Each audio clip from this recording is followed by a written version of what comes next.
আপনাদের কাছে বিনম্র অনুরোধ রাখছি। এখন আমাদের বক্তব্য রাখবেন বুড়িবাইলগাঁও পঞ্চায়েতের প্রতিনিধি তথা বর্ষমান বিজেপি নেতা মদন মোহন পাল।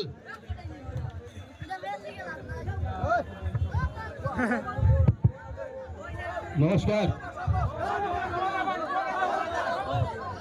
দীর্ঘ যাত্রার পর দীর্ঘদিন আমাদের ঐতিহাসিক বাড়ি বাজার খেলার মাঠে খেলা হয়েছে, আর আজকে এটার সমাপ্তি অনুষ্ঠান, আজকে ফাইনাল খেলা হয়েছে।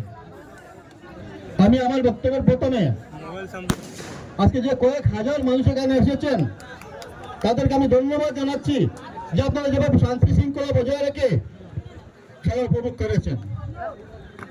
বিজয়ী দলকে বিজয়ী অভিনন্দন জানাচ্ছি, কিন্তু যারা রানার চেয়েছে আমার বিশ্বাস একদিন এই মাঠ থেকেই তারা আবার বিজয়ী প্রথম পুরস্কার চিনিয়ে নেবে। খেলা হার দিতে আছে, খেলা নিয়ে হেরে গেলে মন খারাপ করা উচিত নয়। আমি ধন্যবাদ জানাচ্ছি বেঙ্গলপুরের পুলিশ ফাঁড়ির ইনচার্জ মহোদয়কে এবং বড়ফলা থানার সেভেন ওসিকে। তারা যদি না আসতেন হয়তো খেলা এত সুন্দর হতো না। তারা যেভাবে সাহায্য সহযোগিতার হাত বাড়িয়ে দিয়েছেন আমরা তাদের কাছে কৃতজ্ঞ।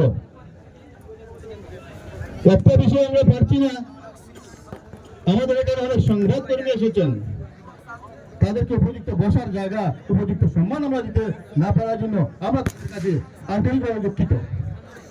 আমাদের মধ্যে আছেন বিশিষ্ট চিকিৎসক মাননীয় অমিত কালোয়ার মহাশয়, আমাদের আজকের খেলা প্রধান অতিথি আবার মুসলিম উদ্দিন দাদা, আমাদের দুই নেতা নুরুল আলম মজুমদার, আব্দুল রাজাক বরভুইয়া এবং আমাদের বিনয় ভাই